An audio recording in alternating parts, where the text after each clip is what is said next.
కాకినాడ జిల్లా కొమరగిరి లేఅవుట్ 72 ఎకరాల ప్రభుత్వ భూమిని కొంతమంది కబ్జా చేస్తున్నారని సిపిఐ ఆరోపించింది. ఇళ్ల స్థలాల భూమిని వాటికే కేటాయించాలని సిపిఐ రాష్ట్ర కార్యదర్శి రామకృష్ణ డిమాండ్ చేశారు. శుక్రవారం సిపిఐ ఏపీ వ్యవసాయ కార్మిక సంఘం జిల్లా కమిటీ ఆధ్వర్యంలో భూమిని స్వాధీనం చేసుకున్నారు. దీనిపై డిప్యూటీ సీఎం పవన్, రెవెన్యూ శాఖ మంత్రిని కలుస్తామని ఆయన తెలిపారు.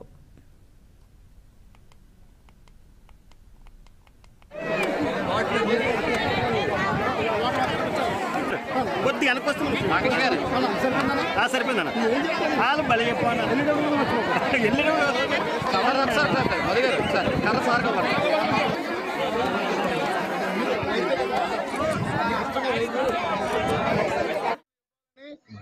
గత 5 నెలలుగా సిపిఐ రాష్ట్ర కార్యదర్శి కామిడి కె రామకృష్ణ గారి నాయకత్వంలో పెద్ద ఎత్తున ఇళ్ల స్థలాల కోసం పోవడం జరుగుతున్న విషయం మీకు అందరూ తెలిసిందే.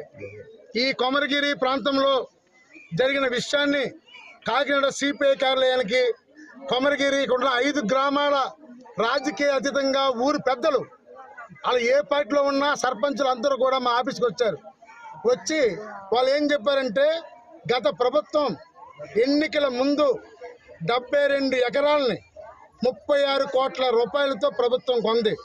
రైతులందరికీ డబ్బులు కూడా ఇచ్చేసింది. ఎన్నికలు అయిన తర్వాత కొత్త ప్రభుత్వం వచ్చింది. కొత్త ప్రభుత్వం రాగానే ఈ ఖాళీగా ఉన్న 32 ఎకరాల్లో కొంతమంది భూ కబ్జాదారులు సాగు భూమి చేసుకుంటున్నారు. మరికొంత ఈ భూమిని ఏదో కబ్జా చేయాలని చూస్తున్నారు. అందుకని దీన్ని కాపాడాలనే ఉద్దేశంతోనే పెద్ద ఎత్తున ఇళ్ల స్థలాలు రాయడం జరిగింది. సుమారుగా కొత్తపల్లి మండలం కొమరగిరి పంచాయతీలో 1400 మంది నిరుపేదలు అప్లికేషన్ రాసుకున్నారు. అందుకని ఈరోజు సిపిఐ రాష్ట్ర కార్యదర్శి రామకృష్ణ గారి నాయకత్వంలో భూపోవడం చేసి వీళ్ళందరూ పేదలందరికీ భూమి ఇవ్వాలని నిర్ణయించాం. ఇది భూ కబ్జాదారుల నుండి ప్రభుత్వ భూమిని కాపాడాలన్న ఉద్దేశంతో ఈ కార్యక్రమం నిర్వహిస్తున్నాం. గత 4 మాసాలుగా రాష్ట్ర వ్యాప్తంగా భారత కమ్యూనిస్ట్ పార్టీ ఆధ్వర్యంలో ఎన్నికల్లో చంద్రబాబు నాయుడు గారు చెప్పినట్లుగా గ్రామీణ ప్రాంతాల్లో 3 సెంట్లు, పట్టణాల్లో 2 సెంట్లు ఇవ్వాలని చెప్పి పెద్ద ఎత్తున పోరాటాన్ని చేస్తూ ఉన్నాం. ఇంటి నిర్మాణానికి 5 లక్షల రూపాయలు ఇవ్వాలని చెప్పి కూడా కోరుతా ఉన్నాం.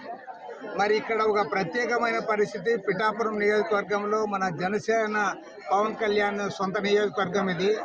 మరి ఈ నియోజకవర్గంలో 72 ఎకరాలు జగన్మోహన్ రెడ్డి గారు అధికారంలో ఉన్నప్పుడు ఇక్కడ సేకరించిన భూమిని పేదవాళ్ళకి ఇవ్వకుండా దీన్ని కబ్జాకోరులు ఆక్రమించే పరిస్థితులు కనపడతా ఉన్నాయి. చాలా దారుణం. ఎందుకంటే ప్రభుత్వం డబ్బు కోట్ల రూపాయలు, దాదాపు 32 కోట్ల రూపాయలు ఖర్చు పెట్టి భూమి సేకరించిన తర్వాత ఇవాళ ఇక్కడ ఎవరైతే పేదవాళ్ళు ఉన్నారో ఆ పేదవాళ్ళకు పంపిణీ చేయడం కాకుండా మళ్ళీ పెద్దవాళ్ళ చేతుల్లో పోతుందంటే మాత్రం చాలా అన్యాయము, అక్రమము, దురాక్రమము. కాబట్టి దీనికి వ్యతిరేకంగా భారత కమ్యూనిస్ట్ పార్టీ తరఫున ప్రభుత్వం యొక్క కళ్ళు తెరిపించడానికే ఇవాళ మేము ఈ భూ ఆక్రమణ పోరాటానికి పూనుకున్నాం. ఈ ప్రాంతంలో ఉన్న పేదవాళ్ళందరికీ కూడా, ప్రతి పేదవానికి కూడా 3 సెంట్లు భూమి ఇవ్వాలని చెప్పి డిమాండ్ చేస్తూ ఉన్నాం. అదేవిధంగా ఇంటి నిర్మాణానికి 5 లక్షల రూపాయలు ఇవ్వాలి. ఇవాళ పెద్దవాళ్ళకి మాత్రం కోట్ల రూపాయలు ఖర్చు పెడతా ఉన్నారు. ఎక్కడో కాదు, విశాఖపట్నంలో రిషికొండ గుండు కొట్టి అక్కడ ఒక ఇల్లు కడితే దానికి 400 కోట్ల రూపాయలు ఖర్చు పెట్టారు. పేదవాడికి మాత్రం 1,80,000 వాళ్ళు ఇల్లు కట్టుకోమంటే సరిపోదు. కనీసం 5 లక్షల రూపాయలు ఇవ్వాలని మేము డిమాండ్ చేస్తూ ఉన్నాం.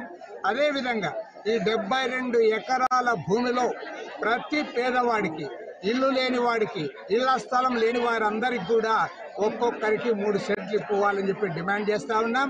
ఇక్కడి నుంచి వెళ్ళిన తర్వాత రెవెన్యూ మంత్రి గారిని కూడా కలుస్తాం. రెవెన్యూ మంత్రి గారిని కలిసి ఖచ్చితంగా ప్రతి పేదవానికి కూడా న్యాయం జరిగేంత వరకు కూడా సిపిఐగా వారికి అండగా ఉంటామని